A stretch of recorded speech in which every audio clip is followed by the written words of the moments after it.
and the last 10 of which Mark was the superintendent. During that time, I was promoted to the Director of Community Engagement, and one of the responsibilities I had with that job, I had to still do community ed, but I also was involved in strategic planning and partnerships and communications and a lot of other stuff. But the strategic planning was some really cool stuff that I was able to do. Our district is about 5 years, Elk River is about 5 years further down the line than Somerset is. So about 6 years ago, we were doing this work in our district. And this year marks the finishing of the 5th year of work on a strategic plan. Today, you guys are going to start. Everyone in this room has been assigned to one of the 4 strategies that have been created or to measurement. So there's 5 different teams. Across the district, every employee is involved in this. Roughly, there's about 40 people that are assigned to each of the 4 strategies, and about 20 of you are assigned to measurement.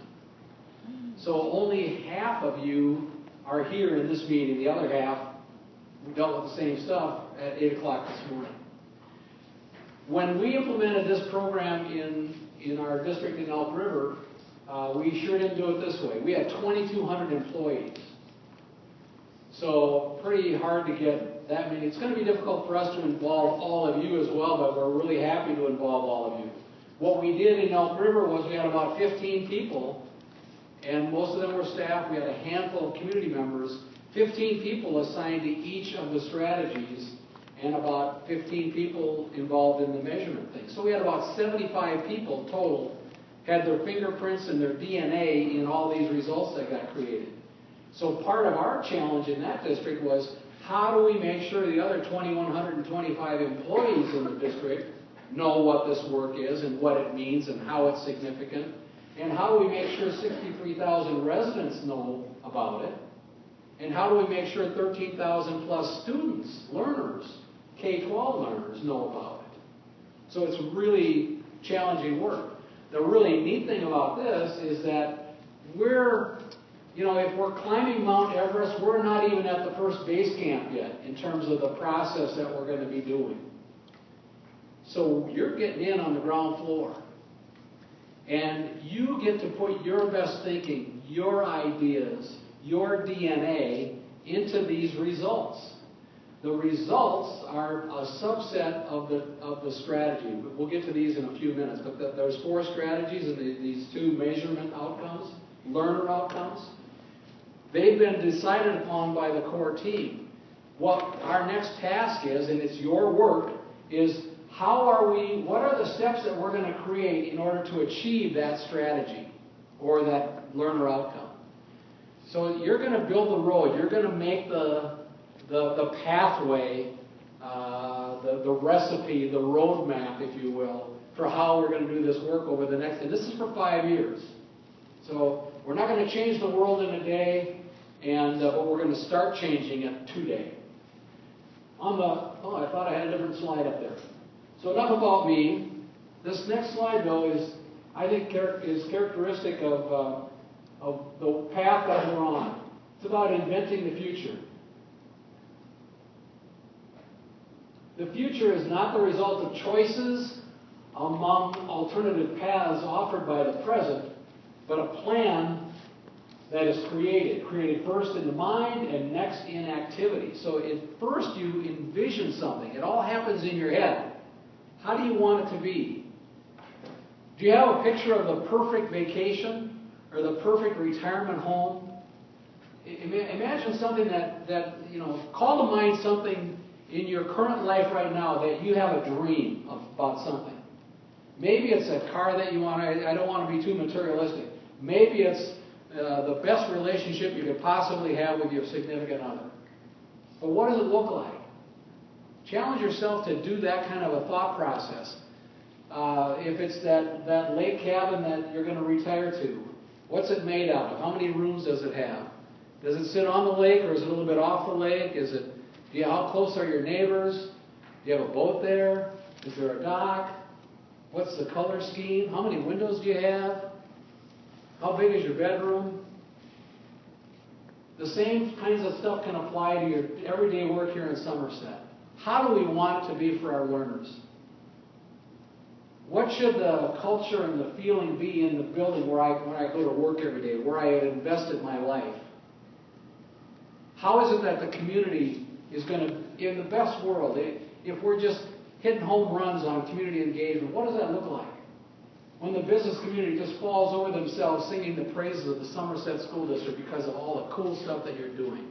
Imagine that future. And then create steps to figure it out.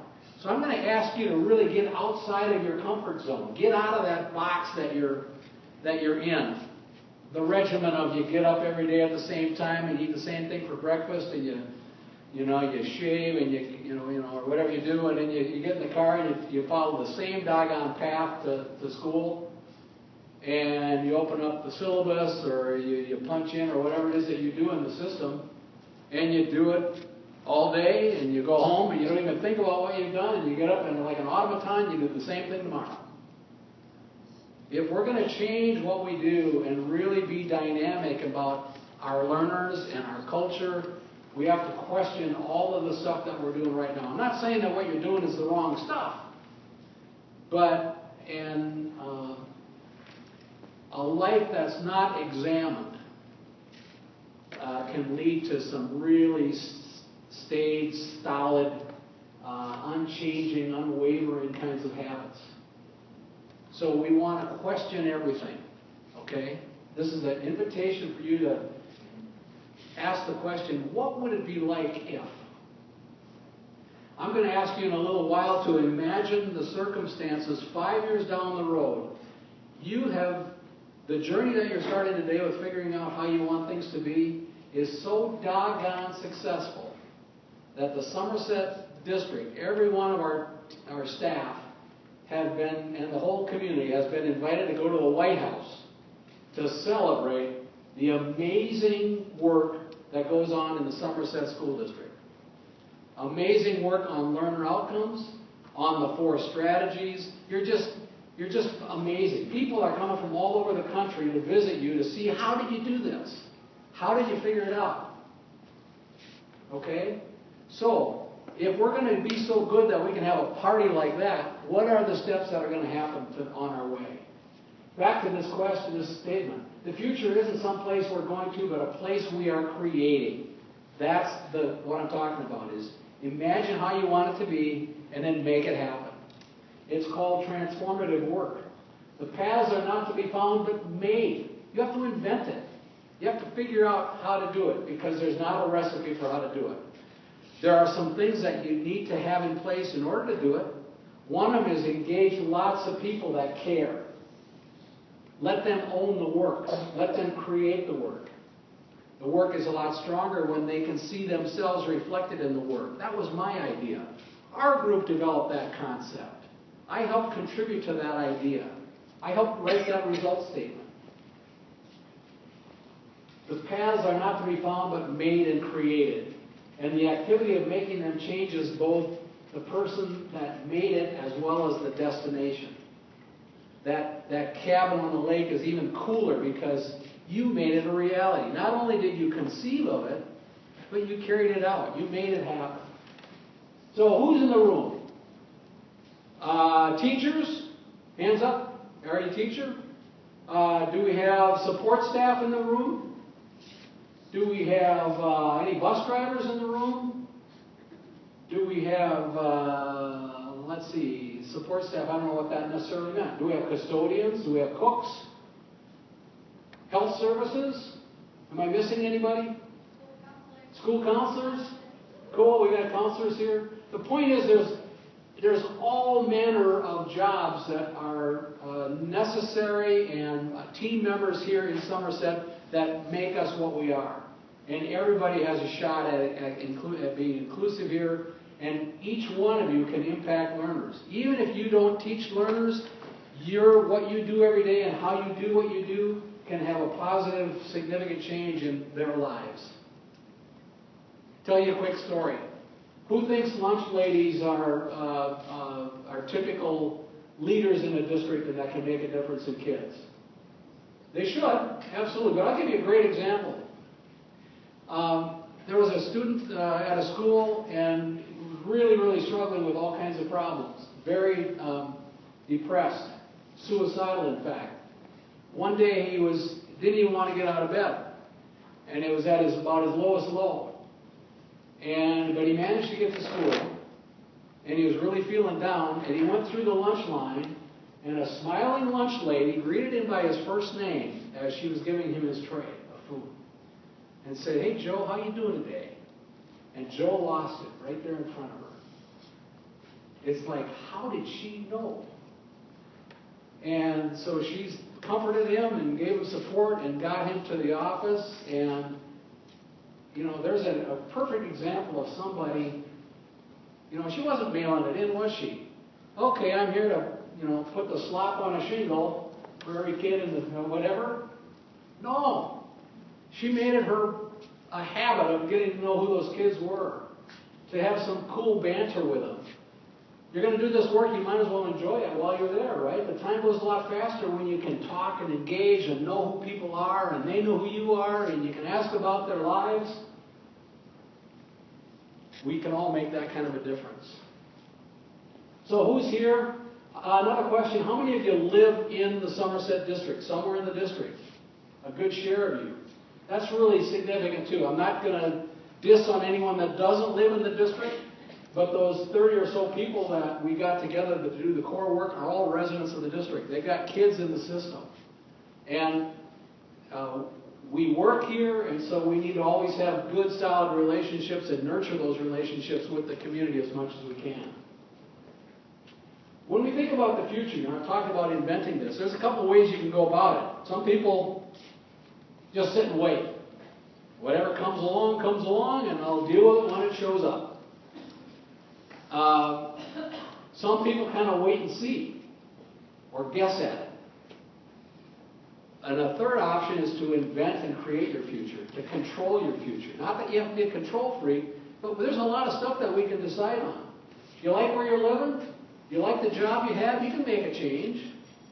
How's your relationship with your spouse? If it could be better, who's responsible for that? There's an expression that says only dead fish go with the flow. And, I don't think any of us want to be a dead fish. But, is that what we do? We just kind of lay in the water and wherever it takes us, that's where we're going to go? Are you satisfied to land on the bank and get sunburned all afternoon? Do you have an oar and a rudder and can you steer that ship? We think so. So we're going to encourage you to start steering that ship. Not that you aren't already, but this is going to be a wonderful opportunity for everyone in this room to do that. So beginning today, you all have an opportunity to do that, to really make a significant contribution to how your life is going to be in the future and how it's going to be for learners in Somerset. So why are we doing this strategic planning anyway? A few things about it, just so that you have an understanding of it. Number one, it's a long-term thing. It's not a flash in the pan. I had, prior to my experience in the district in the last 5 or 7 years, I had kind of this, kind of a limbic response to strategic planning. It was kind of like, one of those tics that, strategic planning, it's like, that's a bad thought. It's like watching paint dry, it's kind of boring stuff. How many times have you maybe been through, anyone experienced a strategic plan in any fashion before this? I don't know if these are your experiences or not, but sometimes, you produce a pile of paperwork. It's all about planning. They throw it in a big old 3-ring document binder, and that thing goes on the shelf and is forgotten about and gathers dust. So it's not always terribly active. This is a process that guarantees it's front and center, baby. If we're doing this right, if we have really good strategies and results, and that's up to you guys too. But it's systemic. It's across the whole system. It's not just happening with teachers. It's happening with support staff and counselors and bus drivers. It's happening in the community. It's happening with our learners. It doesn't just happen at one building or one grade level. If you're going to affect change across an entire organization, you want all the members of the organization, inside the organization, as well as the clients that you serve, to know what's going on and to be a part of it. And that's how change is more readily sustained. It's about leading. It's about inventing that future and then creating the pathway to it. So you got to start by asking, what is it that we want? How do we want it to be? And you start with that dream in mind. You don't, in order to get that cabin to happen, you have to have dreamt about the cabin, don't you? Okay? Come on, baby. Am I running out of gas? Anyway, it's a transformative kind of thing. Transformative work means that you don't know about what you don't know, and the pathway to where you're going to go doesn't yet exist. You're going to invent that. It's hard work. And the way you're going to get through that work is by leaning on each other and really thinking hard about what might work. Let's see if I can control this from here. An example of, it's asking that question of what would it take to. So it's adaptive work is doing what you don't know how to do what needs to be done and inventing the way to it. A really great example of adaptive work, if you haven't seen it, Hidden Figures, a really cool movie about the black mathematicians that made NASA possible. Remember the problem that for which there wasn't a mathematical answer that they knew? The idea that Kennedy gave a speech at Rice University, and in which he set a goal. He said, we're going to, by the end of the decade, he did this in 1961. At the end of the decade, we're going to put a man on the moon and successfully return him to Earth. It was unheard of. The technology that was required to make that happen hadn't even been conceived of yet. It didn't happen. It didn't exist. Those mathematicians, the big problem they had, and they were bright people, but they had to figure out how much thrust was needed in a rocket to allow it to escape Earth's atmosphere and put it on a trajectory to the moon, but not send it like to forever. How can you slow it down so that you can go into orbit around the moon, land on the moon, and then return? And they had to figure out, the mathematical equations so that they had a rocket big enough to thrust them and to get them out of orbit on their way on a path, a safe path. And then they had to figure out the re-entry path so that they weren't going to burn up on the way in. What's the angle on the way back in? And how do we calculate that and manage that? All kinds of theoretical stuff that did not yet exist. They had to figure that out. Kind of amazing that between 1961 and 1969, NASA did all that stuff. Anyone here teach social studies? What else was going on in the United States in the 60s? Or in the world in the 60s? You think it's pretty amazing how many balls were kept in the air during that really, really tumultuous time. Vietnam War, you had war protesters. Kent State happened a year ago yesterday. That was 1970. And Martin Luther King got killed. Bobby Kennedy got killed. John Kennedy, who set the stage for this thing, was assassinated. Pretty amazing, isn't it? Some of the analogy that I have about doing the strategic work, every day you're here and you're doing your job. You're teaching kids. You're creating results. And we're going to ask you to do you're going to be able to relate a little bit to the 60s. I'm not saying it's impossible, because I've done it. We've done it in our system, in our district. But it's kind of like flying the plane while you're rebuilding the plane. Flying the plane is what you're going to keep doing every day. You're going to keep teaching people and doing the best you can with kids, but at the same time, you're going to be implementing some new ideas and some new structures and some new concepts to translate and transform this organization. There's a little video that I've seen where the pilot is literally flying this plane, and it doesn't have, the fuselage has the framework, but it doesn't have skin on it, and there's, the wind is blowing, and we're still flying it.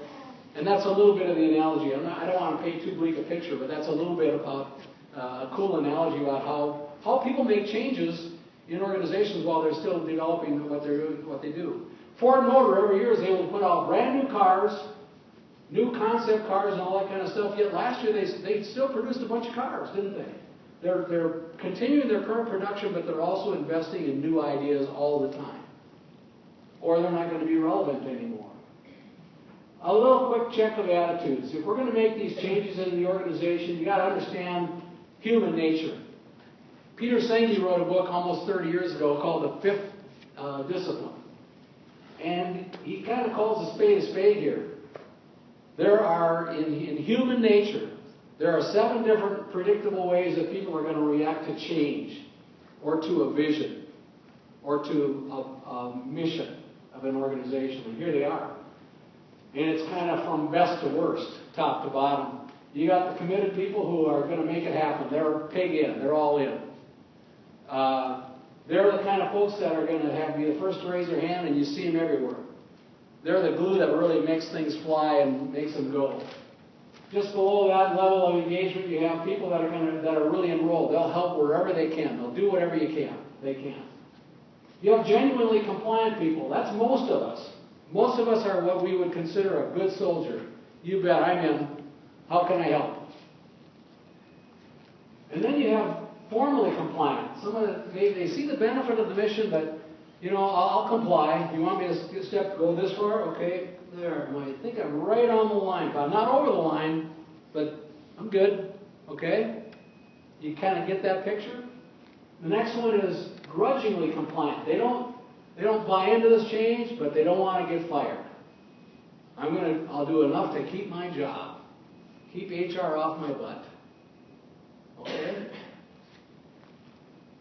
The non-compliant simply says, make me. Here's their body language, huh? Can you relate? Have you seen this before? I'll wait this out. This too shall pass. And then finally you got the apathetic ones. Who cares? I'm either for it or against it. I hardly have the energy to get here every day. I'm hiding back here, and it's amazing they haven't gotten to me, but I'm still here. I'm a lifer. So I'm kind of a visual guy in terms of... Oh, I'm having trouble here. Trish, I don't know if I need batteries or what. One of the things that characterizes me is that I'm kind of a visual learner. So this is a model of strategic planning. I think they're AAAs. Strategic planning that I have always found really helpful. And it begins in the lower left corner with that blue box. The blue box is our current status. Everything, and it works with all human systems. It could be you as a human being. It could be Charlie's weight today. Everything I've done up to today is reflective of what you see in front of me. I'm this tall, I'm this wide, whatever my weight is. If I'm going to make a change to be something other than what I am today, what do I have to do? I have to make a plan. I'm going to make that change. So we're perfectly designed. Somerset today is perfectly designed and equipped to produce exactly what we're producing today. You got X number of dollars in the budget. It comes in. It gets allocated. We do this and this and this. We run 3 schools. We offer these sports. We offer these extra activities. We transport students. We intervene when they don't learn. We publish information about what we do and how we do it. We hold meetings. We try to improve on what we're doing. And this is what we produce. Everything that's in that box right now, that's what we're doing right now. This process suggests that we're going to engage. The cabin is that diamond, that red diamond in the upper right-hand corner. How do we want it to be? We have a vision. We have a picture of how we want it to be. That's our mission, the core values. It defines our purpose and how what we do and what's important to us. And the strategies and the actions that you guys are going to help create, you will create.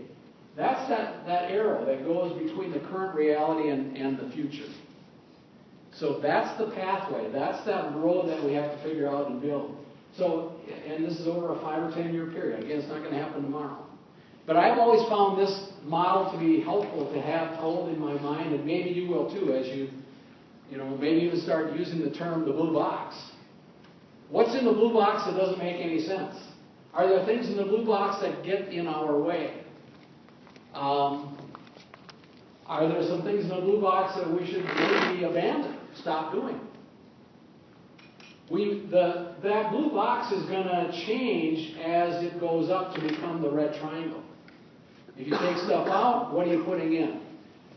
So as we introduce results and fully implement them, those results, when they're implemented, you'll know that they are, and the idea is that they are fully operational in our system. If we're going to do something different with how we engage the public, and we pronounce that it's now happening, it shouldn't feel like extra work. It's going to be work that we're not doing now, but we're going to fit it into how we do work so that it becomes a way of life. It's just like that morning cup of coffee that you get if you drink coffee. Does that make sense? It becomes a new reality. It's in place here in our system. Thank you. So, it's good that we have, is it the operator error here going on? I'll just work from here.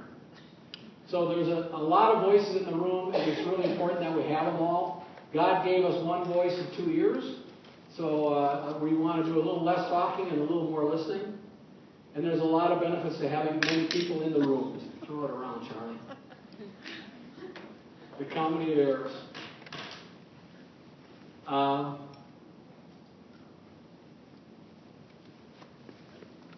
not going to cover those protocols. So what's been produced? We have a number of items that the core team, they met 3 times this winter. They produced a mission, they produced core values, and they produced learner outcomes and 4 strategies. The core values are right here. The core values form the basis for what we believe in. It's the foundation of all that we do. And I don't think there's probably anything here that you don't all support. Do all kids have value? Can everyone learn? Are you willing to change? The notion here is change is an opportunity for growth. Sometimes change feels like it's imposed on us and we resist change. Kind of a human nature to resist change. This group has said change is an opportunity for growth. That's a core value. So one of the challenges with core values is that we all need to learn more about them, and in the best world we incorporate them. One way to change the blue box if you don't do anything else is adopt and live out these 7 core values. If you did that, I would submit that you'd have families that aren't here in Somerset right now that would probably start hearing all kinds of cool stories about how Somerset treats their learners and their community and how cool that place is. And I want my kids to go to school there. Because to a person, people really demonstrate care and concern and empathy for other people. You ever had a circumstance where you go into a business or a firm and you're treated really, really well? It's just exceptional customer service. It's like beyond anything you've ever experienced. That didn't happen by accident. That was a cultural change that everyone in that organization understood, and they're carrying it out. And how did it make you feel? Pretty cool, huh? Did that differentiate themselves from the next company, the next outfit? Probably. The mission does 2 things. It says, what are you here to do and who are you doing it for? In our case, the core team said, your audience is all learners. You can see it right there in that second line. Together we engage, educate, and empower who? All learners. They didn't say 4th graders. They didn't say K through 12 kids. They said all learners. So if you got people in your community that have hair as gray or grayer than me, or they're even more old and decrepit than I am, they're part of your learning community. The preschool kids that maybe aren't in your system yet, you think there isn't some power in the 2-year-old population around here? They're your kindergartner is 4 years out. You might want to build those relationships with them today. So there's the mission statement. And then they came up with, the core team has 2 outcomes for our learners. And here they are. These are expectations that they declared for people. Every learner that comes through our system, we're making a couple of promises to them. When they come out, and by the way, you notice that neither one of them have to do with grade point averages or getting into Madison or getting a 30 on your ACT or anything like that. It has to do with qualitative personal skills and abilities. We want to produce really good citizens. We want our learners to know what they want to dream big, to figure out how they can make their dreams come true, and figure out a pathway to have that happen in their lives. And we want them to be dialed in global citizens that have an appreciation and understanding for what's going on locally and globally, and that they can act to help others, to do service for others. Those are two pretty powerful things. And yes, the lunch lady can help with that. And so can you. The lunch lady isn't going to get the kid to get and you're not going to stop working hard to make sure they really understand pre-calc and physics and reading and math and everything else so that they can get a 30 on the ACT. And yes, Wisconsin is still going to be reporting all your test scores. But the contention with strategic planning is if you do those core values really well and you're all dialed in and working together and pulling on the same rope to make these results happen for our 4 strategies, that those test scores are going to go up. We're going to do a better job for all learners every day because of the changes that we're going to put into place. So the big picture of this process. Oh, by the way, here they are. There's 4 strategies too. Sorry, I just talked about the learner outcomes. Four big strategies.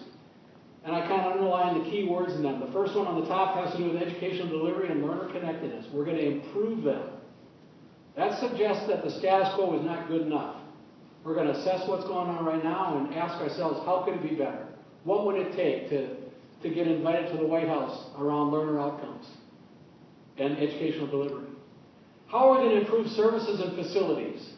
That's important. The environments that we're in, the support that students and learners get, that makes a big difference in learner outcomes. We're going to build and maintain a culture. We're going to change the culture in the organization, and we're going to really do a lot of work with our community to partner. That's a good way to involve more people, more hands, maybe some free labor, and so that we can collaborate and contribute to meeting our mission. And then the final one is leadership. We want to look all over the place for leaders. Leaders are not just positional. That lunch lady is a leader. You that are in front of students every day, you're leading those students. You're influencing them every day. So a little bit about the lay of the land, where we are with this process. That core team has already met. They met 3 times in December, January, February to produce those 4 documents. Today we're launching the work of these action teams and the measurement team. As I said, there's 40 of you on each of the strategies and 20 that are on the measurement team. Today we're going to start the work, and the challenge is I'm going to put you in small groups, and I'll give you those directions momentarily. And in a small group, you're going to begin to brainstorm ideas around what are the things related to this strategy that might be good things for us to do. Are there some things that you've always wondered why we don't do this in leadership, or in educational delivery, or in partnerships with the community? So we want to brainstorm all those ideas. The real heavy lifting is going to happen on June 6th, 7th, and 8th. But the problem with waiting and not exposing anyone to that stuff until June 6th is that there won't be any time for learning, any time for research. When you develop these really good ideas, the expectation here is that you're going to end up with a list of things that you think that are really cool, but you don't know enough about it. We need to find out more information. The way this is going to work is you're going to do Google searches. You're going to search and figure out the same problems that we have here in Somerset. I'll use RTI as an example because it came up yesterday with our work with the measurement group. Here's the deal. What do you do with kids? You're teaching something, and you're teaching 100 kids. You got 12 of them that didn't get it the first crack out of the 100. Let's say there's 3 teachers for those 100 students. That's probably more than that, but I'm just saying. I'm using Elk River numbers. 30, 35 in a class is pretty typical there. So a dozen of them don't get the material the first time. We do a common assessment. Those teachers are already working in a professional learning community. How are we going to intervene with those kids? Okay, well, everybody kind of knows how to do interventions. Somebody's got to go and reteach that material. So who's it going to be? Well, you only got 3 teachers that do that are teaching the subject. So they have to know the subject matter. So they figure that out, how they're going to go and do that. What happens to the other 87 kids? Do you just put them in the pen and have them dog paddle while we're doing 30 minutes of new instruction? No. You have to adapt and change. And you got to think outside the box to make that happen. And people figure that out themselves. Our teachers figured out that one way to do that is I can take more kids. For this period of time, on this scheduled day, once a week we're going to do these interventions. So that means that I'm going to teach 45 kids and my compadre is going to have 40. We've covered the other 87 so that the teacher that we've agreed to is going to reteach that material because they probably really, we found through our assessments that that guy really does a great job teaching that subject matter. Now, how does that fit in your world of it's third hour, this is what I do? Or it particularly works better at the elementary level. But the point is, there are ways of doing that. People are doing that in other districts. So how are we going to learn about that? We got to go do some research. Find out where they're hitting the home runs. Where has somebody already skinned this cat so we don't have to sit there and spin and figure it out? We're still going to figure it out ourselves, but we don't have to create that road. There are ways that already exist. Maybe you have to look at 3 or 4 of those things before you decide which one is going to be the best. And maybe one of your results is in year 1, or we can't even say that because the core team will decide which activities happen.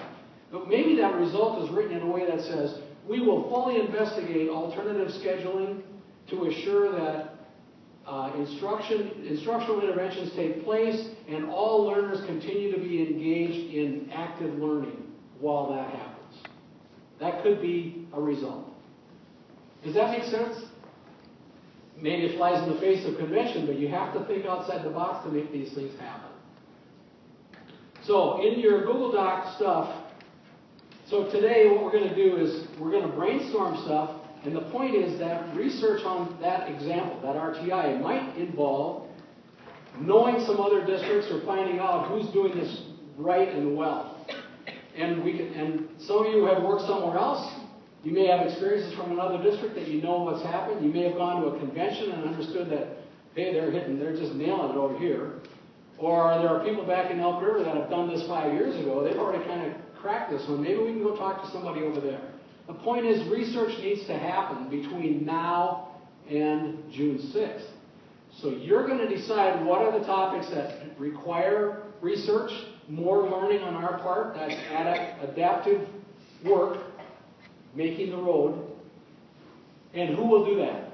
So the outcomes today is when you're done doing your small group work is you're going to have lists of people, lists of topics that need to be covered, and who's going to go do that research. We want to have a written result. It doesn't have to be a treatise. 1 or 2 page recap of here are 3 districts that are doing promising work in RTI that we think might be worthy of more research. But if we can't have everyone showing up with empty heads and no ideas on June 6th. We need to do preliminary work, research work over these next 30 days so that when we sit down on June 6th, 7th, and 8th, we've got a pretty good sense of what some result things might need to be. The result is going to be written, and then it's kind of like there's going to be a full pathway. So if that's a result that I just gave you, there might be 10 other steps in how to do that. If you're going to make pancakes for breakfast, that maybe is the result. What are all the steps that need to take place? You got to get all the materials, you got to have a stove, you got to have a frying pan, you got to have butter, you better have some syrup and all that good stuff. So that's all the little nitty-gritty that goes down below. So in your Google Docs, everyone should have several documents. One of them that I want to call to your attention is called Process Questions. You should bring that one up. The Process Question document is intended to kind of shake your thinking. It kind of gets you off the dime. If you are lacking ideas about your what might be a good idea, a result idea around your objective, around your result, around your strategy or the measurement piece, that if you quickly look at that, that can help you with that. There are some groups that were assigned to something called taking stock. So there's a document that says it's your strategy, but also says taking stock. And each of the teams has already been identified. Do we know who? Everyone know who's on a taking stock table? Right over here, right there. Which one of these is taking stock here? Chris, okay, over there? And measurement, you're going to do both of these, both taking stock and the second agenda. Then there's a second agenda that simply lists your strategy or measurement. It doesn't say taking stock, so you should open up that, and that's the next group that's working on something. The groups that are not the taking stock people, you got about 20 minutes to do some really good brainstorming. It's going to be a nominal group process. That's where nobody says anything for about the first 3 minutes. You're emptying out your brain of all the ideas that you have related to the question about what are possible results related to this strategy. They're just your own thoughts. That way your thoughts aren't affected by someone else's. We get the benefit of everyone's thinking. You jot them down real quickly, go ahead and use your computer if you want, or a piece of paper. And then we're going to go around the horn at your table until we're all done with all the ideas. The person that's closest to me at your table, raise your hand. Who is the person that's physically closest to where I'm standing right now? At your table, beside table. White sweater, blonde hair, is that you? Okay. Your job in the next 30 seconds is to declare who's going to facilitate your table. In other words, keep the table on task, follow the rules that I provide, and you will also decide who at your table will be the scribe. Who's going to record all this stuff into the Google Doc? So do that right now, and when you're done with that, raise your hand so I know we can proceed. You can do it yourself, or you can assign it, or seek a volunteer. Everybody have that? This table's good, that one's good, that one's good. Every table has someone? Good. Do we have someone here? Okay. You can begin. Just quickly, your attention. By now, you should have done a pretty good job of brainstorming, getting everybody's ideas down. If you haven't already started to do this, you should start taking a look at that list and deciding, oh, we're good on this. We think that maybe is going to be a result or should be a result. But we have to identify what things we need to learn more about and go and do some legwork, Google searches, visits to other places, and then also who is going to do that work? Who will raise their hand and say, I'll go check that thing out. The other thing to remember here is that the same work happened this morning. So you're probably not going to be alone. My guess is that if you came up with an idea of something that you need to learn more about, pretty good chance that the earlier group maybe did as well. And we will co-mingle that information so that everyone will know all the ideas that have been suggested and who has agreed to go and do some research on that. I expect most of you will have to have some duty to do relative to that. And it's good to do that in pairs as opposed to by yourself. More than one person. And it's okay for people to be doing more than one thing related to these things. Obviously, it needs to work with your schedule, but that's where you should be now, is moving into what are the things that we need to learn more about so that we're better equipped on June 6th. And then who will do what relative to that research. And also spend a little time looking at the expectation of those written reports. Whether you're doing that kind of that status quo and how are things right now, that assessment, the taking stock piece, there's a written assignment for you guys, and there's also a written assignment based on the research that's been done. Okay? And you got about 15, 16 minutes to go before we're done, so calculate your time accordingly.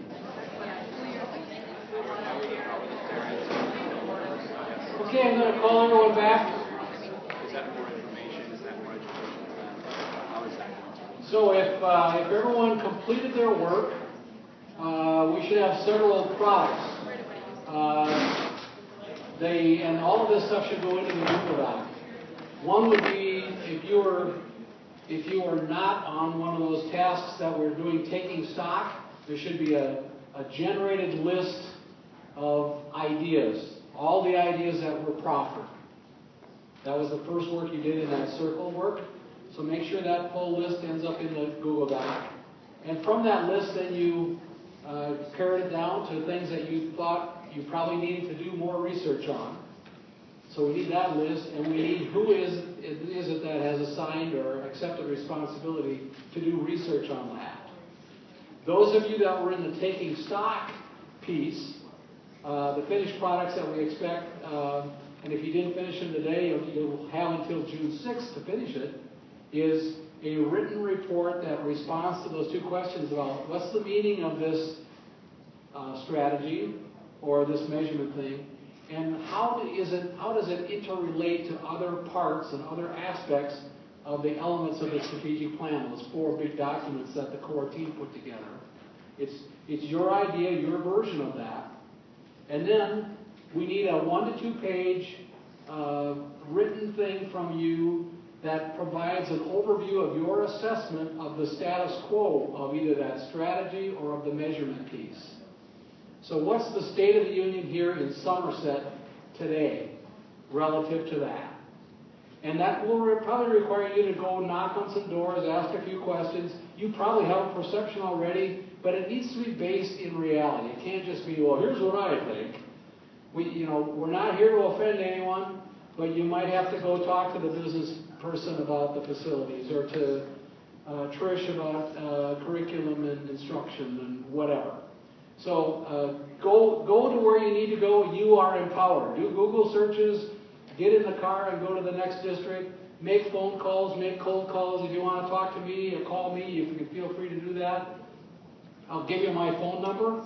It's 763-238-7495. If you're stuck, if you have a question that you think is dumb, there aren't any dumb questions, feel free to give me a call and I'll do my best to answer it.